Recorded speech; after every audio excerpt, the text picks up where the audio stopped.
Bem, Paulinha, vamos então mudar de assunto e falar um pouquinho da eleição aqui em São Paulo, que eu quero que você explique pra gente. O partido do Bolsonaro, o PL, está dividido entre o Tarcísio, que é candidato do Bolsonaro, e o Rodrigo Garcia, que é candidato do Dória. É isso? Tem uma divisão? Eu tô só um pouco chocada dos votos do Moro irem pra direita quando ele era comunista.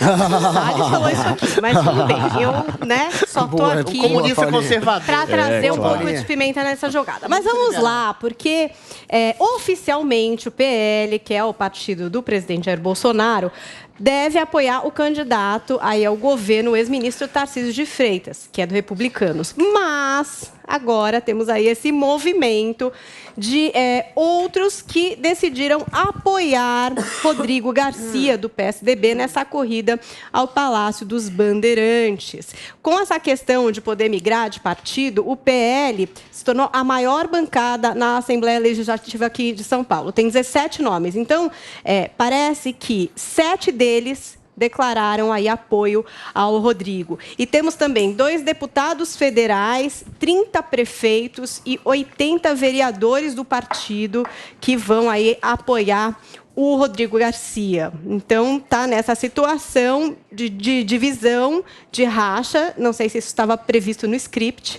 Acho que vocês devem ter mais informação aí sobre isso. Eu acho que o debate que a gente pode fazer é qual a influência da estrutura pública nas eleições de 2022. 2018 não foi nenhuma, né? 2018 não foi nenhuma, mas aí o presidente da República muda toda a sua estratégia, certo, Adriles? Se alia ao Centrão, justamente buscando mais tempo de TV, mais força política. Bom, mas tem uma conjuntura que é singular. Eu sei, mas tem um dado aqui no estado de São Paulo que eu acho que vale. No lançamento da candidatura do Rodrigo Garcia, que foi na semana passada, lá quando o Dória saiu do governo do estado, nós temos 645 prefeitos no estado. Sim.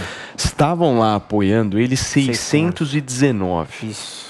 Vocês acham que isso não tem força política? Como é que vocês avaliam? Eu acho o seguinte, Paulo. Primeiro a gente tem que estabelecer o que é exatamente o PL. O PL é um partido fisiológico do Centrão, que o Bolsonaro foi obrigado a se unir para estabelecer um princípio de governabilidade e de projeção para uma eleição que, como você bem disse, não é o repeteco de 2018. O próprio Valdemar da Costa Neto foi denunciado pelo então ministro do DENIT, lá, o chefe do DENIT, que era o Tarcísio Gomes de Freitas. Então, ele tem um ressentimento em relação ao Tarcísio Gomes de Freitas, e isso reverbera nos seus partidários que, eventualmente, estão diluídos entre a candidatura do Dória e a candidatura do Bolsonaro. Mas eu acho que isso tende a se movimentar para o lado do Tarcísio, porque, não fique triste, Paulo, mas a questão da máquina não vai funcionar em São Paulo pelo seguinte: o santinho do Dória é um espanta-voto. É um santinho que vira um capeta espanta-voto. Mas e se não tiver o Dória no santinho? A partir do momento... E se não tiver o Dória no santinho? Mas o Dória se coloca como a imagem... Isso que eu ia te falar agora. O Dória se coloca à sombra da imagem do Garcia. Então, o Garcia,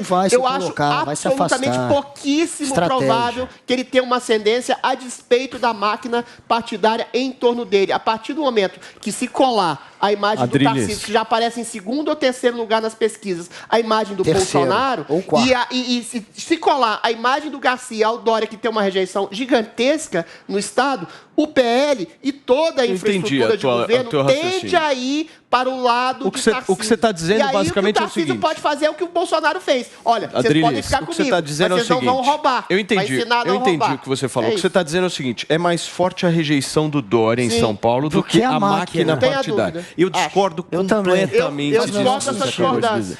A máquina pública, a máquina pública tem uma força que você não faz a menor ideia. Isso aqui é atacar o Dória. Menor ideia. É só um ataque gratuito. A máquina pública, já teve um comentarista aqui que falou de máquina pública 2018.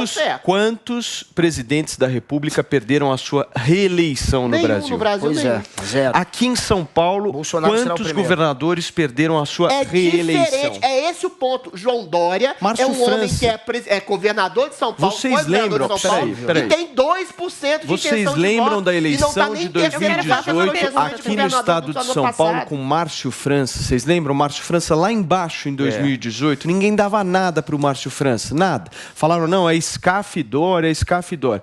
O cara começou a crescer, foi pro segundo turno, só não tirou o Dória. Mas cresceu muito na rejeição ao Dória também, na contraponto ao Dória. Não, cresceu porque era o dono da máquina pública, era quem comandava a máquina pública do Estado de São Paulo. Era quem distribuía a verba para ter coligação. É por isso que ele cresceu. Então tá, é um bom debate. O Márcio França era vice-governador de um governador, a despeito dele ter uma votação pífia para presidente, extremamente bem avaliado, que foi o Geraldo Alckmin. A questão singular que se coloca hoje, Paulo, sem nenhum tipo de preferência, é que o Dória tem uma rejeição ostensiva no próprio Estado. Eu também acho que o Dória tem rejeição. Então, essa rejeição mas a nossa discordância, é que você acha que a rejeição é mais forte do que a Eu lembro de uma coisa seguinte.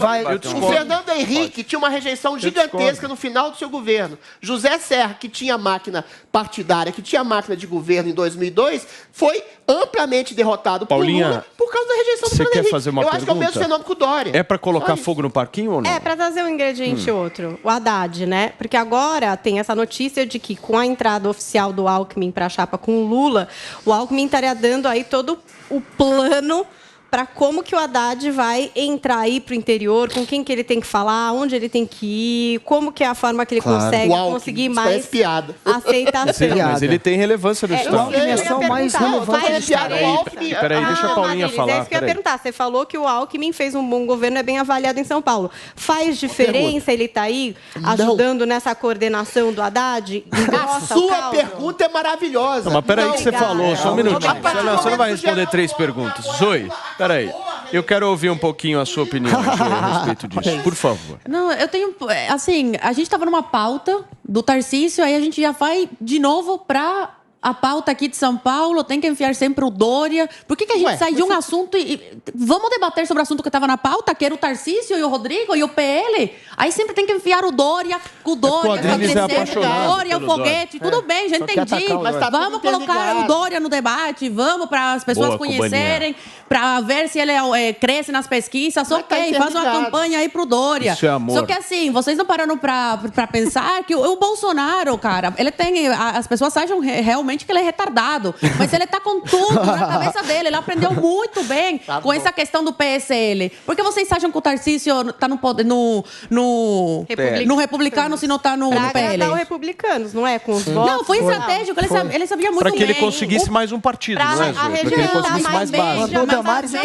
O Rodrigo sempre foi próximo do PL e o Rodrigo sempre tiveram aí essa proximidade. Então o Bolsonaro tinha muito claro, todo mundo quer o São Paulo. Tá todo mundo interessado em São Paulo. Por quê? Porque a máquina é o que rege o Brasil, a economia do Brasil. Então o Bolsonaro já sabia disso e colocou ele lá no Republicanos.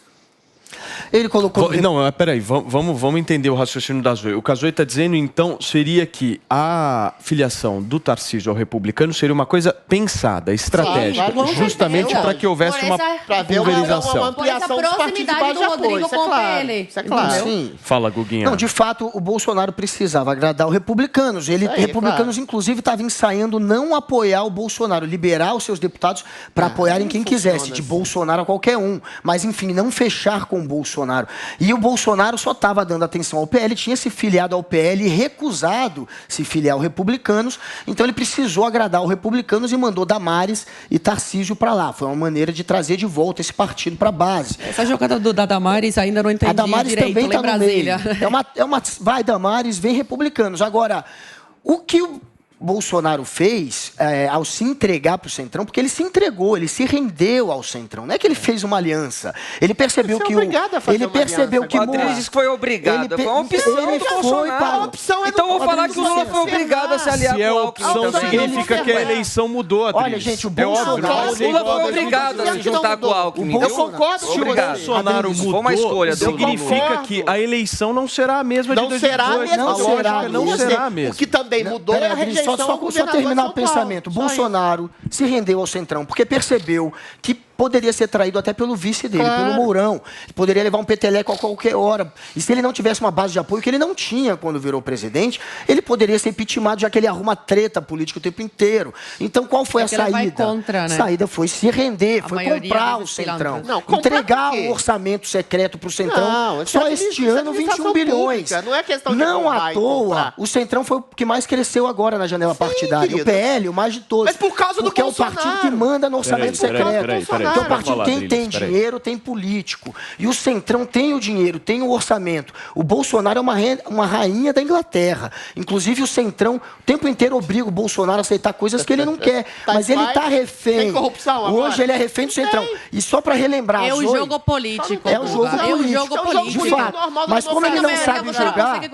Quando você não sabe jogar, você entrega todo o orçamento, entrega até a Casa Civil para o Centrão. Nenhum presidente entregou a Casa Civil para quem não fosse de confiança, para o PP. O primeiro foi o Bolsonaro. Agora, a Zoe há pouco relembrou uma frase do Alckmin para mostrar a incoerência. Então vamos relembrar uma do Eduardo Bolsonaro, que agora é do PL, para mostrar a incoerência do Bolsonaro com o Centrão. Ele falou, o mais difícil do que chegar lá na presidência é se manter. Eu queria tirar foto de cada um de vocês, isso era no comício, para saber, em 2019, quando o couro comer para valer, se vocês vão se deixar seduzir pelo Centrão ou vão se manter firmes Cara, uma coisa é você se manter um partido, outra coisa é você pegar o meu vice na minha cabeça aqui. Foi porque ela colocou o Alckmin de vice. Esse é o Bolsonaro. Para partido, você precisa de um partido para se eleger. Sem partido você não consegue. Em partido grande. Jair Bolsonaro. Vamos na live para que todo mundo possa entender, por favor. Vamos lá. Ele tinha pedido a palavra antes. Peraí, o Bolsonaro falou aqui na Jovem Pan, numa entrevista ao Pânico, pouco antes de se eleger, que ele teria que se comunicar e dialogar com outros partidos que foram eleitos dentro do Congresso. Ele pediu, olha, votem quem está alinhado comigo. Bolsonaro, mas se não votarem quem não está alinhado comigo, eventualmente eu vou ter que... Graças ao Bolsonaro, o Centrão está maior. Pessoas. No primeiro ano do governo, Bolsonaro foi ele estabeleceu um princípio de governo, achando que a sua popularidade bastava, de pressão popular ao Congresso, pressão popular ao próprio STF, não funcionou. Quase foi empichado, quase foi apiado o governo e até hoje sofre retaliações por isso. Eventualmente, fez o negócio de maneira absolutamente às claras, de maneira democrática, com um diálogo cristalino, sem corrupção, sem provocação. Orçamento secreto não é corrupção. Agora, ele não pode ficar só à mercê do PL, que é um partido comandado pelo Valdemar da Costa Neto, que eu reputo não exatamente confiável. Então, ele distribuindo o poder para outros partidos também do Centrão, o PP, que seja o Republicanos, ele dilui a possibilidade de construção da sua elegibilidade e da sua governabilidade. Então ele está fazendo um jogo democrático, um jogo limpo, de tentativa de resgate de poder. Turma, nós